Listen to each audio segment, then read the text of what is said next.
Welcome to the United Bias. Today, I'm delighted to be joined by Slide Nkurau and Ruben Crinier. Hey, guys.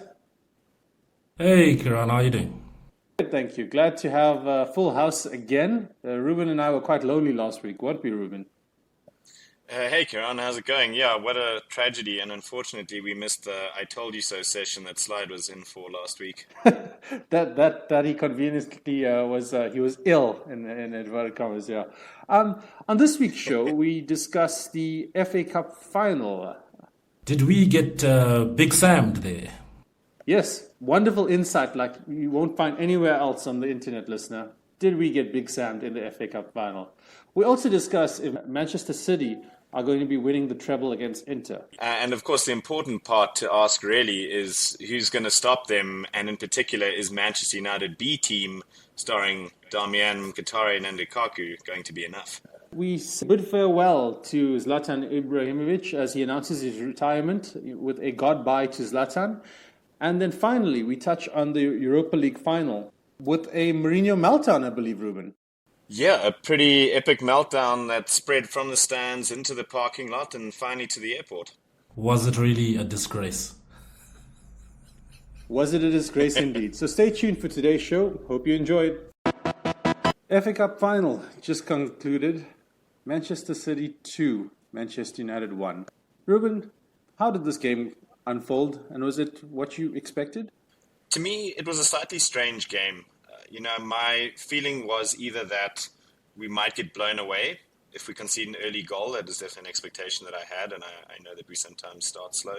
Or, we might pull one of our classics, which is that it's a tight game, they pull ahead, and we somehow fashion a late charge, a glorious comeback victory. Turns out it wasn't either of those things. It was a very balanced game, a very tight midfield battle, which I think a lot of both teams had their creativity quite stifled. I think things were sort of largely pushed. Most of the better attacks came from slightly wider, but on balance, very much an even game, and really just created by three moments. Their two goals, Gundogan double, obviously, our single goal from a Bruno penalty that didn't really somehow match the flow of the game. Both sort of three odd sort of unexpected goals that sort of materialized out of nowhere. It almost felt like they didn't have a lot to do with this tactical battle or showdown between Pep and Erik ten Hag. So, obviously from our perspective, to start off on the back foot like that, really disappointing. I think we sort of sat with a fairly otherwise respectable performance that, I certainly think at the very least we could hold our heads up high and say we didn't disgrace ourselves. But yeah, ultimately disappointing to lose on what I thought were just a couple of odd moments, which we can get into some of the specifics of. But yeah, on an otherwise very credible performance. Slide. Is that something you agree with? Because I got a feeling that credible is not a word you'd use to describe that. No, not at all. So I think Pep had our number, and he pretty much played us at our weaknesses, essentially. So when have we conceded the most stupid goals? In the first 10 minutes of the game. Whether it's the second half or it's first half. And that's essentially what happened. 15 seconds, we already 1-0 down. It was a brilliant shot, but you could see that was a training ground move. Literally kick off, back to Ortega, who is the second choice goalkeeper, by the way. Straight to Haaland. Haaland heads it down. Gundogan smashes it in. That is textbook from the training ground. Like it wasn't one of those okay, cool, where am I gonna look for this thing type of scenario. So it would have been something that they would have sat down and been planned and said, you know what, in the first minute, this is what we're gonna do, and they essentially just executed it to the T. Second goal again. Catch us while we're still sleeping or still trying to come back from the half, and we concede. Yes, I feel based on David De Gea's pedigree, he should have saved that ball. I think I was reading some stats after the game, where most people are saying like 80%, 80+%. People were saying that he should have actually saved that goal. So it speaks to again, a lapse in concentration, albeit being fresh from halftime. But it's again these small little moments that make you win games that people are still found sleeping. I won't deny the fact that I did feel that we were in the game at 1-1 when we went into halftime. And if the boys had come out wide awake, and carried on the way they had finished off the first half, I'm pretty sure we're in for a chance. But again, it's that moment of lapse in concentration that we got caught up, and City end up winning the FA Cup. Now they're in for that bloody treble, and I'm not even looking forward to this coming weekend. Okay, before we go down that road, can we talk about the first goal? Because you mentioned something here, the way you've described it, and it's the way I saw it as well. At the time, I just thought that Pep got a bit of inspiration when he heard Big Sam say that. Big Sam came out a few weeks ago and he was appointed at Leeds and said, "There's no one knows more about football than me, not Pep, not Arteta, etc." Did we get Big Sam'd? Did Pep go to the Big Sam playbook or the Tony Pulis playbook? Hit the ball long, hit it to the big man, knock down, and compete for the scraps. Is that what happened? And did we get Big Sam'd? Look, I think it's pretty clear what I think happened there. Obviously, is that we're playing fairly tight and high with our front four. Obviously, Pep, 10 seconds into a game, it's not something that I think Pep could have necessarily looked at and tactically counted in that sense. So I don't think it was some kind of 4D chess move to go, oh, well, look, clearly United are playing their front four on a sort of higher line and fairly tight, which means you maybe going to isolate Fred and Casemiro if you go long and Haaland knocks it down. But as it turns out, that is exactly what happened. And I think especially given how they'd set up, I think it was a little odd that Eriksen didn't track back much quicker when he, when that ball went long. To be honest, I know you could say it was a slightly poor clearance from Lindelof, an actually poor clearance from Lindelof. But I think the sort of tactical error that was made there was probably sitting on Eriksen's door. And to be honest, generally, I thought it was one of his poorest performances in the United jersey. And he absolutely, with the way that set up, or at least the way that we were set up, if you're going to have a ball going deep and it's going to Haaland to knock down, you have to have somebody filling in that space. And that had to be Eriksen coming in and filling up that space. And you can see how late, I think he was tracking Stones at that point, and how much later he only picked up Gundogan and at least, moved towards him. But at that point, he was already in acres of space. So as I say, I struggle to think that it was necessarily a moment of tactical genius on Pep's behalf there. But I do think it was something that was poorly tactically executed by Eriksen in that particular moment. And I hate to say it, but I do wonder if you'd have had Mason Mount in that role, if it's something that he may have picked up better with his mobility and supposed defensive smartness. But let's not preempt that particular transfer. Yeah, please don't go there. So I mean, I just want to expand on the Eriksen point as well. I think if I'm to be critical, he's also at fault, in terms of closing down Gundogan again on that second goal. It's very unfortunate that a talisman of Eriksen's caliber is the one we're busy taunting at this point in time about losing an FA Cup final. But it boils down to stepping up and playing in the moment. It's the big occasion. The expectation is that you're coming out. The objective is to win the title. It's not just to arrive and be there. You want to win, so you play your guts out. So if you're going to overexert yourself for 45 minutes, then so be it. Someone else will come off the bench if the manager picks it up that you actually finished. But just put it all out, the first 45 minutes or whatever it may be, or whatever duration you're going to be on the field. And those half chances or those half gaps that Gundogan literally managed to squeeze in a good shot and one that's probably savable in the second goal could have been avoided if people were on their toes and literally attacking the ball and being very proactive with playing their roles on the day. And really, how criminal to think that you've already had a guy put in an absolute banger of a volley, and then you leave that very self-same guy in probably one of the most dangerous attacking positions City had all game, because, they didn't create a heck of a lot of dangerous positions during that game, particularly beyond the first sort of 10 minutes or so when they kind of did have our number. But suddenly they have a free kick in a great attacking position, and you're leaving not only the first goal scorer absolutely free, prowling on the edge of the area, but if I look back at that clip, Grealish and I think Kyle Walker were both hovering, it could have gone to any one of them, to put a shot in. So, yeah, it's just absolutely, a criminal sort of lack of defensive awareness. So there's two things here. I think number one, to take it back to poor Eriksen, was it 2 years ago now? The man was dead. So I don't want to be too critical of Christian. Yeah, I mean, Lazarus, yeah. The mere fact that he's playing in an FA Cup final is a miracle. That's number one.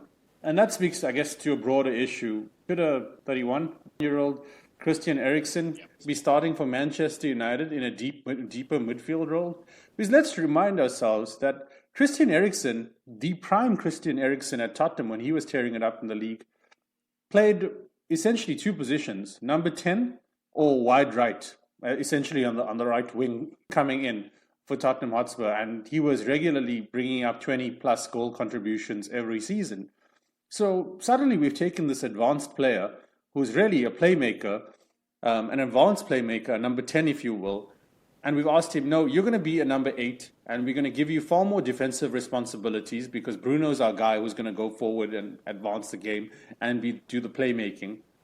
And then we're going to turn around and say, oh, what a surprise. Eriksen isn't an elite number 8 if you will, he doesn't have an elite defensive part of his game. No, he doesn't. He's never had that. And maybe it's because squad building and what we have, the tools at Ten Hag's disposal. Does he play Scott? Does he play Fred? The options aren't great there. And again, probably speaks to why he really tried so hard to go after Frankie de Jong last season. So I wouldn't be too critical of Christian Eriksen. I think it's a broader issue of just poor squad management. I mean, ultimately, in the words of Borat, a rat can never be a horse.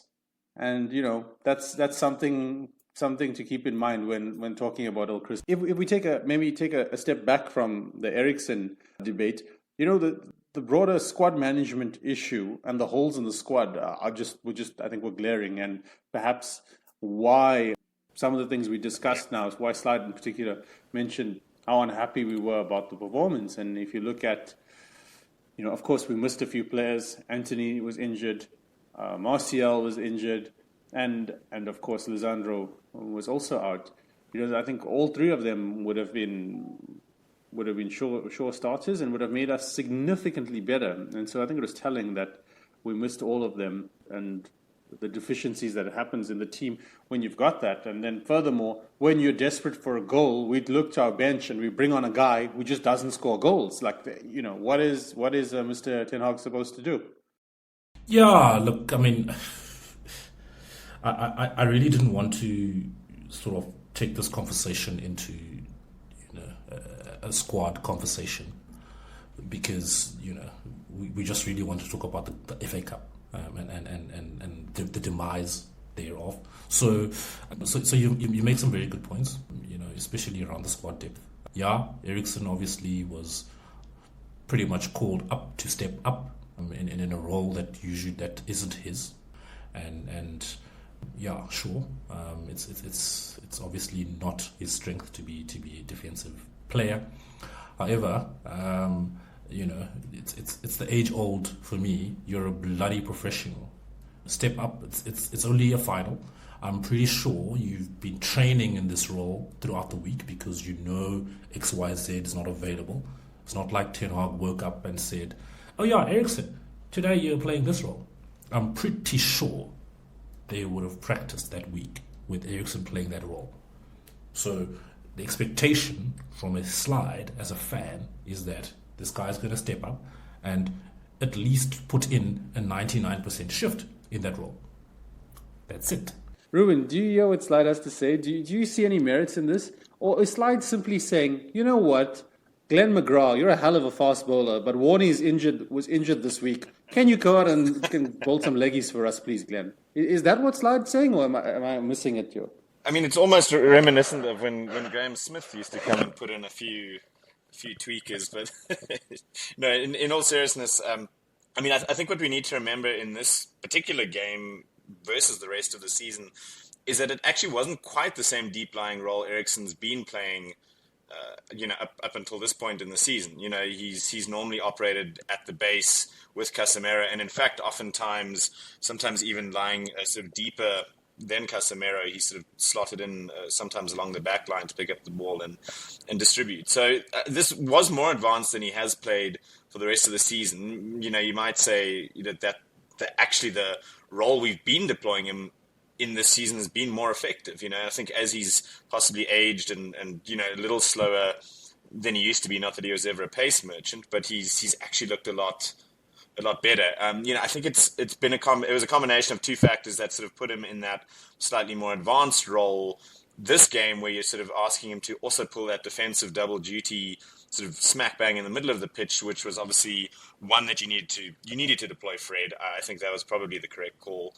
But obviously with Antony's injury, that kind of really pushed Bruno out right, and obviously meant that you had to probably put Eriksen in a role that perhaps Bruno would have looked to occupy if Antony had been able to start. So, I think in that sense, not ideal where he had to be deployed. So, I'm reticent to be too harsh on the guy because, as I say, I think he's really acquitted himself very well for a free signing more than anything, in a role that he hasn't traditionally played before. So, yeah, I don't want to be too harsh, but that said, certainly his probably worst performance of the season, unfortunately, in the FA Cup final. Yeah.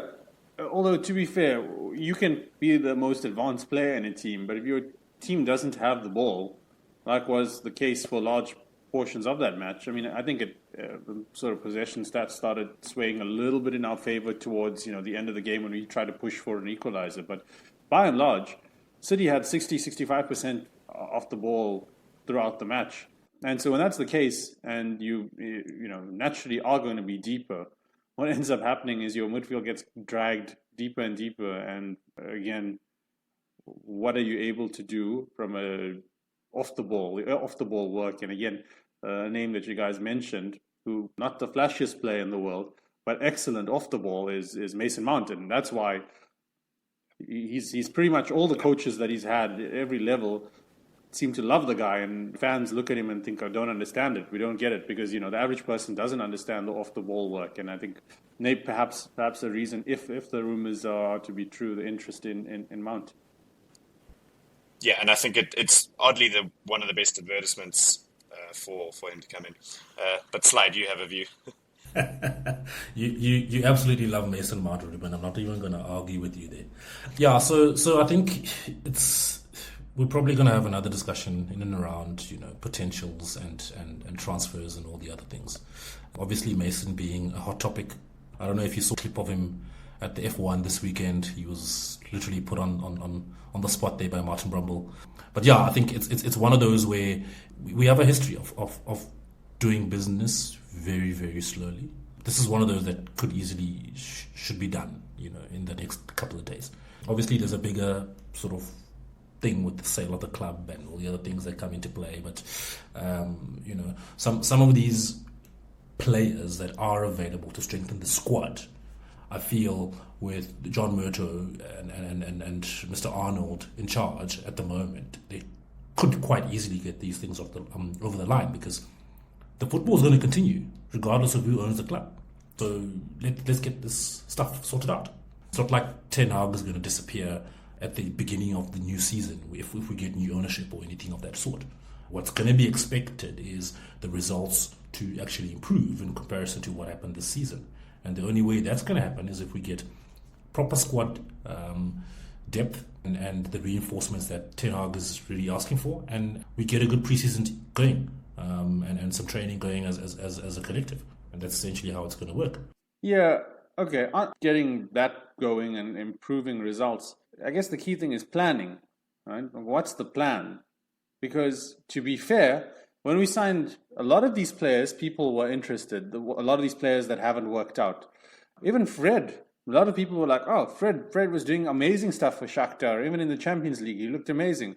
Maguire looked amazing for Leicester, England. Some people were actually excited by him. So there's been a lot of these signings that, in the beginning, when they came through, fans were thinking, "Oh, wow, these guys look decent," and then it just doesn't work out. Or for example, even don't want to criticize him, but the legend that he is, but even Varane's a good defender, but he's not a Ten Hag player. He's a David De Gea of defending. That's what he is. He's a good defender, but he can't distribute. He might be calm under pressure and all these things, but he can't distribute. He's not press resistant. All these wonderful attributes that Ten Hag wants. So again, do we have a clear and concise plan? And if Ten Hag gets fired for some reason down the line, again, is there a plan to get another manager with a similar philosophy and style to utilize assets that you hopefully will buy with this plan in mind? And I guess that's the concern. So there's been no signs that the recruitment team is capable of delivering what we need. And if you look at the signings that we made last season, how many of them truly worked spectacularly? I would argue that maybe not even spectacular, but I think Lisandro has been really good and a key component for us. The rest, I'm not sure. I'm honestly not sure about the rest of them. Two. It's literally two, Kieran? Casemiro and Martinez. The others that have come in, I have my reservations in and around them, but yeah, it's to me the two that have actually worked out have been Casemiro and Martinez. But then to just go back to your point, where your question around there being a plan. To be honest with you, it doesn't feel like there is one. You'd expect some level of continuity, So, like you're saying, if Ten Hag gets fired at some point, the philosophy, the sort of type of people that are being recruited, be it a manager or the players that come in, need to be of a certain mold and fit a certain bill. But that doesn't seem to be something that is coming through at all since Sir Alex left. It's like Fred was apparently Mourinho's number 5 choice in the midfield role, and then we go and get him. But is that what really Jose wanted? Number 5 on the list. Like, why aren't we going for number 1 or 2 so that we literally give the man the tools that he needs? So, but that's now appeasing the manager. If there isn't a structure in place for the football, then anything that happens when a new manager comes into play falls dead into the water when the manager gets dismissed. So it's one of those where I think that plan from a structural standpoint needs to come into play, and I think things will start flowing. Even the types of managers that we end up bringing to the club, types of players that become a priority, because it makes you wonder what the scouts of the club are doing. What kind of player are they identifying? What kind of players? What bill are they trying to sort of foot? It's one of those where you're thinking, okay, we need a striker. Then they go and bring you Igalo. Is that guy going to give you the 20, 30 goals that you require? They bring you our lanky front striker presser. Is he going to give us, those goals? Yeah. Is he going to give us the goals?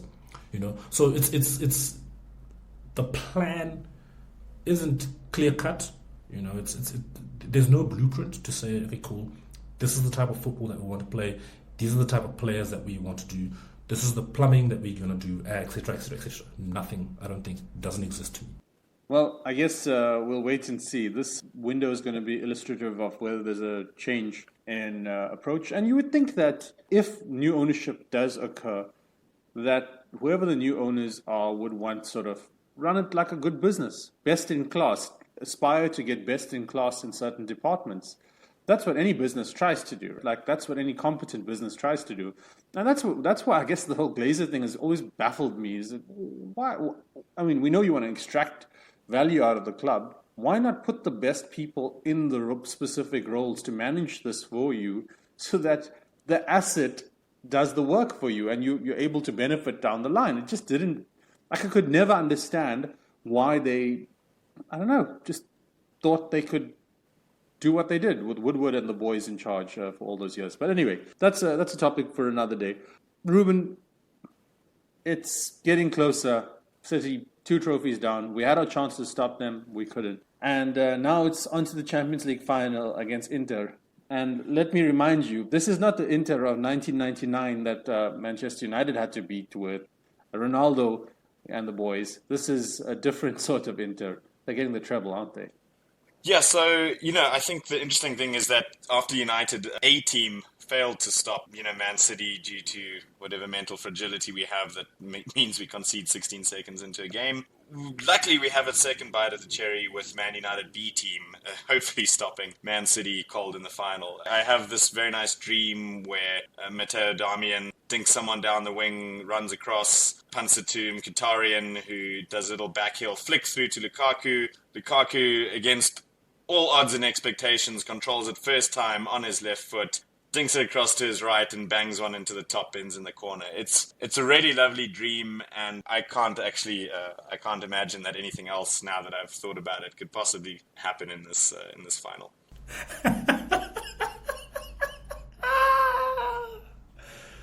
Ruben, listen, I really hope your dream comes true. As you were mentioning those players, I was trying to think of who they'll be running against. So Darmian on the left there will be up against Akanji. If Pep goes the same, so Bernardo Silva, Akanji probably he's going to be facing, or maybe Grealish, I think. And then Mkhitaryan in the middle there against Stones or Rodri. And Ruben Diaz for Lukaku. I don't think he's going to control that ball. I don't know. Unless he puts him down and he then scores a penalty. I don't know. Like, that's the difficult one. As difficult a pill is it for me to swallow. I think City is going to freaking do this. I tell you what, Lukaku's been looking better and better every time I've seen him the last few weeks or matches that I've seen him. He's starting to get his groove back and could be right in time to make Ruben's dreams come true. I tell you what, I wouldn't be surprised if he starts over Dzeko in the final, given his recent run of scoring form that he seems to have rediscovered. And for all the derision is directed at him, you forget that he's still an incredible goal scorer with the just absurd amount of goals in his career at this relatively early age of 30. I think that prime Lukaku, switched on Lukaku, a guy that wants to make things happen, is still trouble for any defender in the world. He's massive, he's strong, he's quick, he knows how to find the back of the net. He must be a nightmare to defend against. And if there's one man who could make Ruben's dream come true, I tell you what, it's Lukaku. Prime Lukaku. Well, it's ironic that you say it'll be over Edin Dzeko, of course, another of the Manchester Old Boys club, of course, from the wrong side of Manchester. I do think it might be interesting tactically.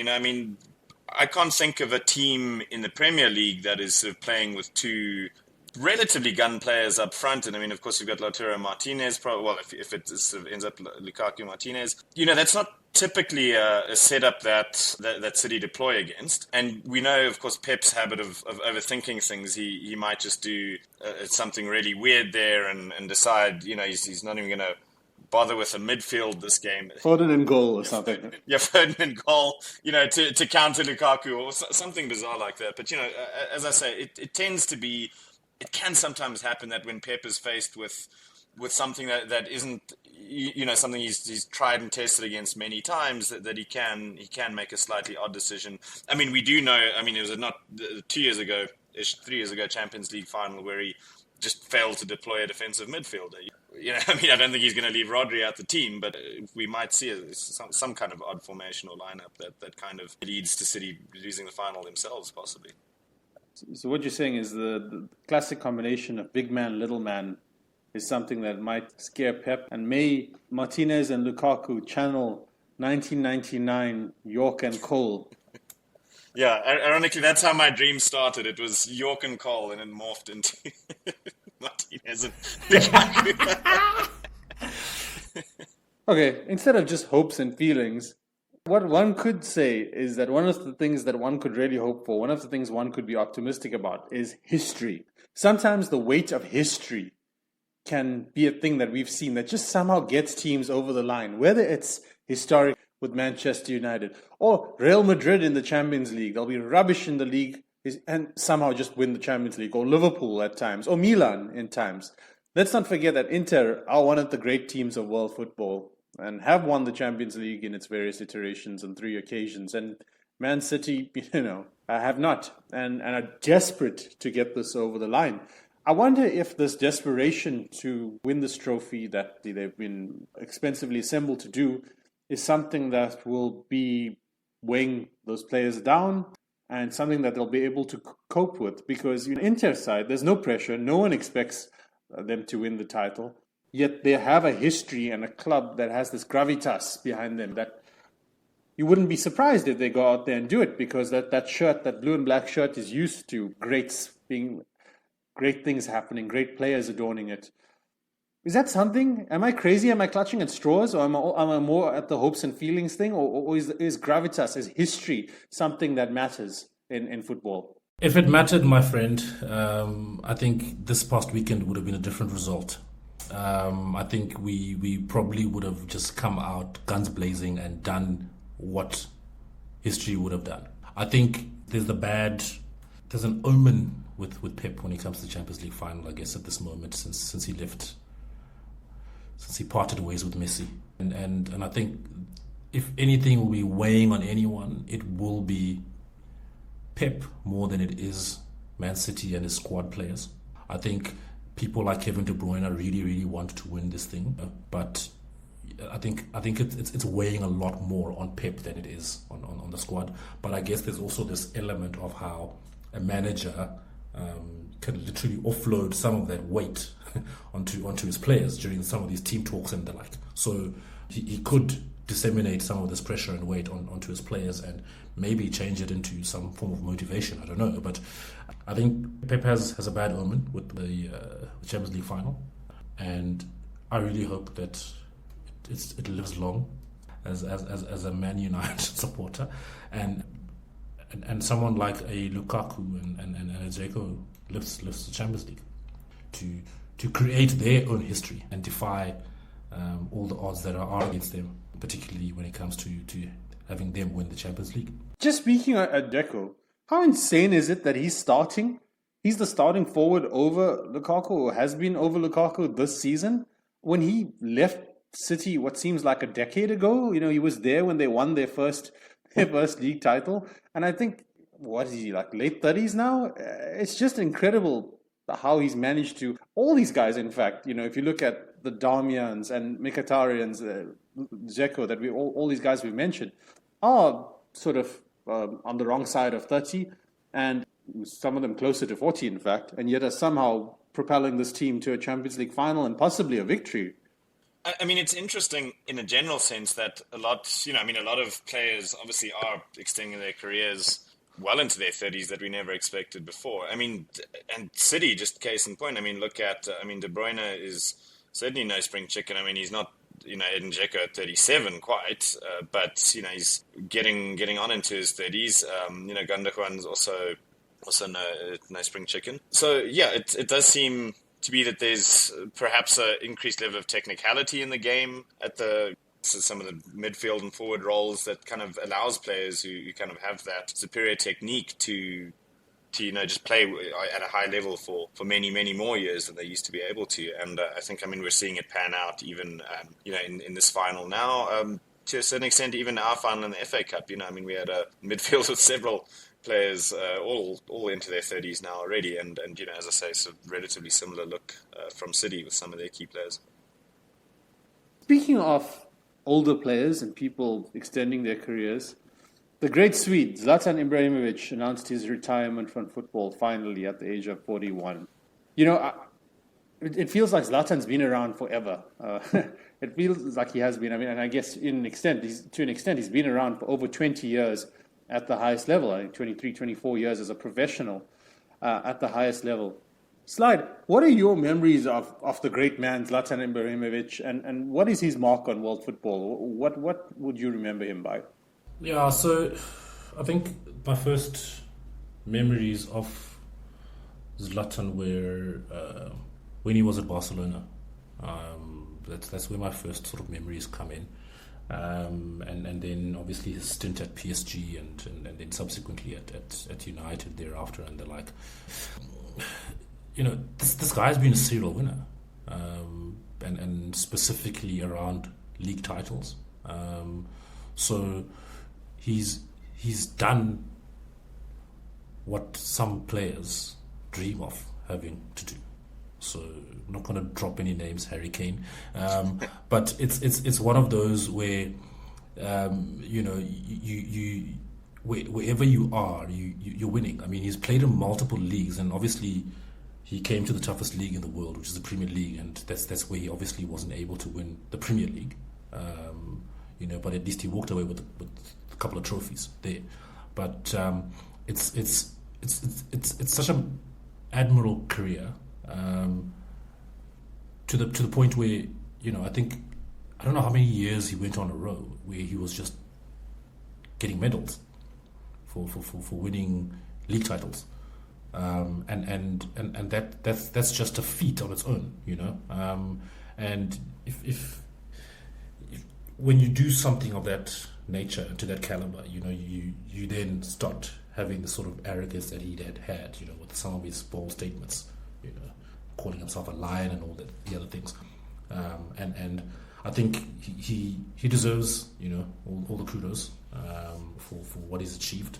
Yeah, and I think it's easy because we've been in this Messi and Cristiano Ronaldo era of excellence. People think that players who aren't on that level are not great or don't revere them to the extent that they should. And I think Zlatan truly is one of those greats. I don't think we've ever seen a player of that size have the technique and touch that Zlatan had of a football. It was incredible. He had the touch of a little Spanish midfielder, if you will. He had an ability to control the ball that other players would dream of, and it's just so unheard of, really unheard of. And if you look at Haaland's, yes, a goal-scoring machine, but he could never do the things that Zlatan did in terms of just being technically brilliant. So with me, that's the thing that always stands out, and like just the character as well of the game. There's lots of famous stories with Zlatan, but the one that Steven Pienaar talks about when they were rooming together back at the Ajax days, where the fire alarm goes off and they're told to leave the rooms, and Pienaar grabs his bag and he's about to leave, and Zlatan says, "No, don't go. You have to take my bag as well." Just like vintage Zlatan, this larger than life lion persona that came on years later. I think in his early days, if you will, he was seen as arrogant, and a lot of people didn't like him because arrogance can be quite divisive unless that arrogance is on your side, so to speak. But as with age, he's become more and more likable and become this character that we've all, or many people have come to grow, to love, to warm to and admire. And I think there was a period from his Ajax season all the way up to the end of Milan. So from the 2004 to roughly the 2011 season, where he won the league title every year. That's pretty remarkable, isn't it? Look, and before I even get into that, I think we also have to add huge congratulations to retirement on Zlatan. But besides that, look, it's a fantastic achievement, and it's kind of strange that not so very long ago we were talking about Kingsley Coman and how he's every single essentially season of his senior career he's won his league title. I think he blanked at the time. I think it was his first season at Inter. I think was literally the only blank that he had literally until he more or less came across to us. So in that sense, I'm glad that we were able to offer him at least a Carabao Cup and a Europa League final. But yeah, phenomenal achievement, and I think it's one of those that he really continued to be an outright goal threat, not in the sense of, I need to drop down and play for small teams and lower leagues like, Pele with his 1,000 goals, he ended up probably playing in Toronto and stupid things like that. He was literally playing for serious clubs in serious leagues in his late 30s and scoring, and in fact being a key goal scorer, which is, I think he's kind of charted a new mold of sort of aging striker, as it were. Obviously strange thing that he came across to United in this kind of period that we've had where we just refuse to sign a striker other than an aging one, and then getting one really good season out of them, and then having them either get crocked or like weirdly, falling off the boil. So, I mean, obviously, Zlatan possibly the first one, but obviously a great first season that ended in a really unfortunate injury. So, I think for us, it's quite sad we didn't get to see him have a second good season. I think it could have made a big difference. Maybe it could have saved Jose, who knows. Then Cavani comes in next, again, the aging striker, technical skills, one really good season, and then he got Ronaldo'd, unfortunately, and then Ronaldo one really good season, and then Ronaldo'd himself. So I think, as I say, he's as a Man United fan, he's indicative of a slightly strange era in our recruitment. But as a football fan, I can do nothing but sort of applaud him and wish him the best when he takes his retirement at the avocado farm. Yeah, and I think it also speaks to just the greatness of the man, the clubs he's played for. I mean, to go Ajax, Juventus, Inter, Milan, of course, Manchester United at the age that he did, it was incredible. And, at the time, people were saying, well, this guy's, he's old, he's 34, whatever the case was at the time. He's past it. He's coming to the Premier League. He's not going to cope. Not only did he cope, but he dominated at the grand old age in a team that was very much in transition. And went on to win, as you say, win a few trophies with us that season. And it's as you say, unfortunate that injury did occur when it did. And miraculous that he did recover from it, goes to LA and plays there, almost as a retirement tour, and then says, you know what, I'm too good for this league still. Let me go back to Europe, and goes to Milan and delivers their first league title in a decade or whatever the case was. Just truly remarkable, and will be remembered, for me anyway, really fondly as one of the true greats of the game. And if you go after that sort of Ronaldo Il Fenomeno period into the next sort of great striker, for me, it is Zlatan. Zlatan is head and shoulders above the rest of them. And for one reason or the other, just didn't stick around at a club where he could stat pad necessarily, like, if he was in Madrid for his entire career, or Barcelona when they were dominant, like a lot of his contemporaries, I think he'd have just a ridiculous goal-scoring record. So I think succeeded wherever he went, and will be remembered as one of the true characters of the game. Yeah, no, 100%. Thank you, Ron. I think he's done wonders for his career, and I think it makes you wonder, the type of character that he is. Obviously, the modern day, footballer wants stats, and go for certain glory and all and the like. But then you find someone like Zlatan who's wanting the next challenge. 3 seasons, I'm out. 3 seasons, I'm out. 3 seasons, I'm out. And wanting to go to set a new bar in a new location, a new league or a new club, which is such a great feat. I mean, I'd actually totally forgotten about the whole LA Galaxy thing that you've just mentioned now, and that's just so typical of Zlatan, and true testament to his character. So yeah, it's what a career the man has had. And speaking of careers, Jose Mourinho, the special one. It was a meeting of the immovable object and the unstoppable force, where Sevilla with their 6 out of 6 Europa League triumphs, and Jose Mourinho with his 100% record in Europa League, European competition finals, one of them had to fold. And after 90 minutes, 120 minutes in fact, we couldn't separate the two. It truly was a stalemate, and that could only be decided on penalties. The game wasn't particularly remarkable. However, Mr. Mourinho, Jose, the special one, had a meltdown after the game.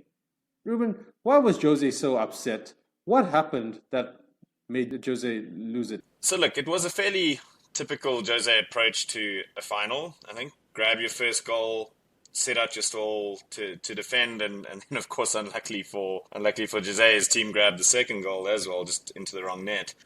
And when you're playing on those kind of fine margins, obviously the fine calls from referees mean that much more. So, what Jose was particularly hot under the collar about was two incidents really. One is to my mind, fairly good penalty shot, but we'll chat about that, from Fernando for handball. And then the second one was sort of quite late on in the game, Lamela, committing a foul that, again, another ref, another day, could well have been a yellow card, and then that would have had second yellow would have had a big influence on the rest of that game, not least the penalty shootout, So for sure, you could see, yes, it's the type of game where a coach would be upset, certainly the type of game where a coach like Jose would be upset. But, we can talk about the penalty, of course, quickly, which is to say that, if I were the ref that day, yeah, I'd probably give the penalty. To me, it looks like Fernando's arm moves slightly towards the ball, hits his arm in a sort of position that is possibly natural, but certainly making his body quite large, as the rules require. So, probably, yeah, I'd call it 80% a penalty. Not so stonewall, though, that Jose's later, in-game reaction, where, if I'm not mistaken, he got cautioned, but also then later reaction, just not that it can ever be justified, but certainly that kind of penalty call wouldn't have justified what happened, which, if you haven't seen the video clips, Kieran and Slide is quite, some very colorful language. Certainly at the very least I heard Portuguese and English. He, puta de madre, ridiculous, some of the things that he called them, so fucking disgrace, I think. But, in a long, ongoing tirade at poor Anthony Taylor in the parking lot, I mean, to think about it, that level of pettiness, and we do know Jose is a bit of a petty man at times, but to hang around the parking lot of a stadium for an hour, wait for a referee to start walking to his car, and then to berate him with a string of expletives, is just, it's just, unconscionable behavior. I mean, I do see that, UEFA have obviously charged him. I think he could be probably looking at a fairly lengthy, I don't know what, touchline ban, something like that. Certainly, I think they will take action. They actually, ironically, after his rant, were somewhat forced into investigating Taylor's performance. I believe I saw a little bit earlier that they'd actually cleared him. So they said, we're essentially happy with all of your calls, nothing problematic there. And of course, just a generally very grumpy old game. I think there was something like 13 yellow cards dished out. So in fact, both Sevilla and Roma have been called up for, I think it's standard if more than 5 yellow cards get dished out, you have to be, charged for disorderly conduct. So, I think a game that, where the quality of the play certainly didn't, translate into, the level of acrimony that got generated during that game. Jose Mourinho, I prefer not to speak. It's one of those, can tell this was an emotional game for him, for starters. Even with the way he celebrated after that first goal.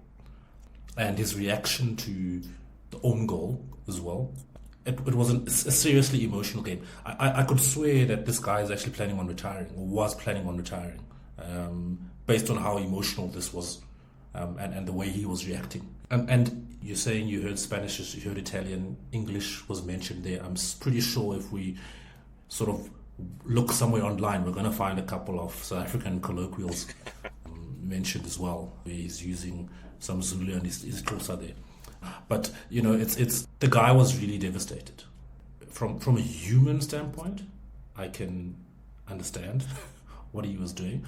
From a footballing standpoint, I think obviously there's certain things that need to be controlled, like your emotions. And, for a football club's manager, you're not expecting that type of reaction.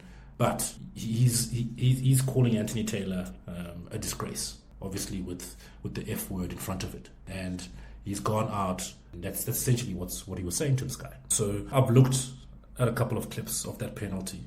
Quite frankly, to me, that's a pen. I don't care what angle it is you look at it from. It's a penalty. I think VAR need to... I don't know what needs to happen with VAR, to be honest. I think Anthony Taylor being an English ref doesn't help the cause, because most of the worst VAR calls have come from the English Premier League.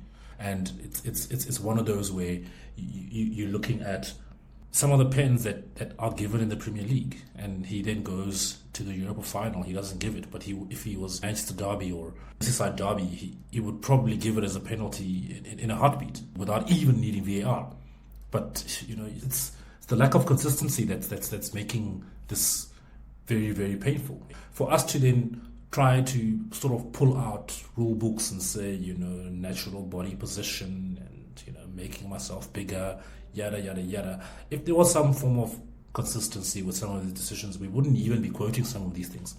It's a blatant penalty. Maybe when the lines are blurry, you then bring out, clause number 16.4.5 dictates that or states that. Then we can sort of look at it that way. But yeah, I think it's that consistency that's lacking with VAR that is killing this game. And it's gonna take a lot. I don't know if AI needs to take over reffing games. I don't know. But it might just freaking change the entire landscape. There'll be no people being sworn at from being a disgrace and all the other things. People maybe might sleep better at night as well. Like less emotions running through the veins. But yeah, I think that's my take on the final. Well done to Sevilla, 7 out of 7, and then luck to Mourinho for losing that 7th one. So there's a couple of thoughts running through my mind here with this. Is that one, if you're the two of you are saying that you think it should have been a pen to Roma, and you probably think that Lamela should have got the second yellow, which means he would have got sent off as well. Those are two pretty major decisions. While you don't want to see abuse towards a referee, you can understand why Mourinho's lost his mind, especially someone who's a serial winner, someone whom us mortals don't understand, maybe don't quite can't grasp the competitive nature of someone like that who wants to win and feels like it's been snatched away from them by, let's say, incompetence. Can you understand why Mourinho lost his mind, Ruben? Does that make sense? Or is it just inexcusable at any level to behave the way he did? Look, I mean, at risk of sounding like, a woe is me type tirade, we've suffered from a few decisions this year, and it's not just the reds we've been given, it's the ones that we haven't. So the frustration is there, and I think it's, you see it in a lot of games. I seem to recall Brighton got absolutely robbed against Spurs as well this season at a stage where it really impacted their top 4 charge. So I think the disbelief that is there is we brought VAR in. We've seen a similar type of system be incredibly successful in rugby, in cricket. I think, even NFL has, the refs will go and check out videos. So, it just seems bizarre. Why can football, the biggest, most lavishly funded sport of them all, not get it right? And I think the English referees, honestly, have been particularly bad this season. But, I think the bit we do need to be clear about, obviously, is that, you expect both Jose as a professional, that's not a reaction really that you can do. I understand the frustration, I really do, and as a fan I might rant and scream, but to do that as a coach and not expect a massive sanction, unforgivable. And let's not forget, a lot of the Roma fans showed up at the airport and abused his family, so you have to wonder, did Jose enable that to some extent? If you're a fan and you see Jose ranting like that, probably puts you in a pretty hot-headed state of mind. I might also stroll down to the airport and sort of start, looking at the ref if I'd seen my coach enabling that kind of behavior, and obviously, it's the same, when you start thinking about players descending on Harry Maguire's house and bomb threats and that kind of thing. Ultimately it's a game we all get very passionate about, but, when you start carrying it beyond that, threatening people's lives, harassing their families, that's, I think, definitely a line that's been crossed. I feel the fans would have still gone to the airport regardless of Mourinho's reaction. Maybe. I strongly feel that would have happened. They're just using Mourinho as a figure to fuel that sort of Sure. But he put himself in that situation, right? He certainly didn't help himself there. Yeah, no, 100%. Final word on the Europa League final. Sevilla winning 7 Europa Leagues is just... It's a ridiculous stat. It doesn't make sense any way you look at it. How is it possible that this team, we're told that winning these cup competitions, it's really difficult. And that's why teams hardly have achieved this in their history. You look at teams like Arsenal, I'd have 0 European pedigree. You have teams, massive clubs who struggle to win silverware in Europe. City, again, attempting to knock that door down for the first time. Yet here's Sevilla, who are routinely, the fourth, fifth best team in Spain on average, and they somehow just win this trophy time after time. Slide, how is this possible? So I saw this graphic of Sevilla's strategy, season in, season out, which pretty much stipulates what you've just mentioned, where it's they don't really play for the league. If they do and they make the top four, whatever it is, they're in the Champions League, but sure as hell they're gonna get knocked out in order for them to drop into the Europa, and then they'll thrive in the Europa League, and then that's the cycle that they usually just follow, season in, season out. Obviously, with the odd occasion where it goes to another team that ends up winning it, but it seems that they've got that sort of methodology waxed. But I think, all conspiracies aside, I guess it's the luck of the draw. Eh? You get moved to the Europa League, and then you just do what you need to do. If you then get the lucky draw, you get a bunch of games a path that's gonna, lead you to the final, and it's the least resistant in comparison to the others, that you have the bigger teams that are challenging each other. The chances of you winning are a lot higher. So I guess it's also football gods, or the Europa gods, being on Sevilla's side for a very consistent period at that. I can't think, without sort of calling match fixing or anything like that in this modern day, in any other way, where they've got the luck of the draw, and they've just been playing consistent football, and that's essentially it.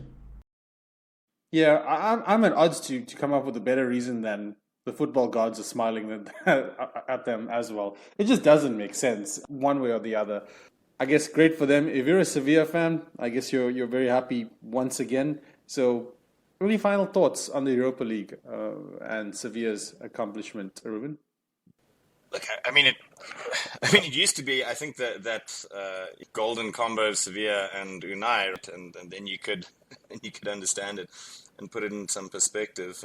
It also seems, maybe there's just something inherent in the style of football that Spain play. You've got to think, well, Real Madrid obviously have won a fairly unprecedented number, especially in recent years, of these European Cup competitions, well, specifically the Champions League, and Sevilla pulling it off as well. It's sort of maybe a sort of blend of, kind of conservative siege mentality type football that Sevilla do, and it's not quite the style of football that Real Madrid play, but they've obviously cracked that knockout competition nut somewhat. From Sevilla's perspective, I think you can maybe also think of it as, how difficult it is, to break through to that, Barcelona and Real Madrid somewhat monopoly. I know they haven't been the only two teams that have won it in, the Liga in recent years. But, when you really only realistically, as a fairly decent, team that'll show up in Europe quite often, when the only realistic option of silverware is cup competitions, I suppose you probably start leaning towards, figuring out how to be cup specialists. It still doesn't make sense, because if it was that simple, there are a lot of teams would just want to figure out, Tottenham, for example, let's be cup specialists and win the Europa League every season or whatever, right? I think it's too simplistic to pin it to that. But maybe, I don't know, maybe there's something again. Maybe it's you go back to, suddenly they have this history that's this recent history. Granted, it's people are mentally defeated when they go in there. So you think, oh God, it's Sevilla again. They're going to win again, aren't they? In this competition, sort of like Real Madrid in the Champions League. And I'm sure you've seen the stat doing the rounds where a Spanish team hasn't lost any European Cup final to a non-Spanish team for over 20 years, which is bonkers. Yeah. So once they get there, they get to that final, they just somehow win. So even through this period where the English league tends to have the most money and the deepest squads, etc., the Spanish team somehow still just get it done, which is remarkable. Look, football sometimes just generates odd stats. Who's got the record for scoring the most Premier League, most games in a row in the Premier League? Jamie Vardy. It's not to say he's better than 24 strikers that have been through that league, but he's the one who the stats just one day all lined up perfectly and got the record. It's sometimes these anomalous things do just happen in football, I suppose. So you could chalk it up, maybe there's someone who's a better football analyst than the three of us who could figure out the whys, but sometimes, you just have to, I guess, accept that that's the vagaries of football. Vagaries of football, indeed. I think with that, I think we've had enough for today. Thanks for joining us, and we'll see you again next week.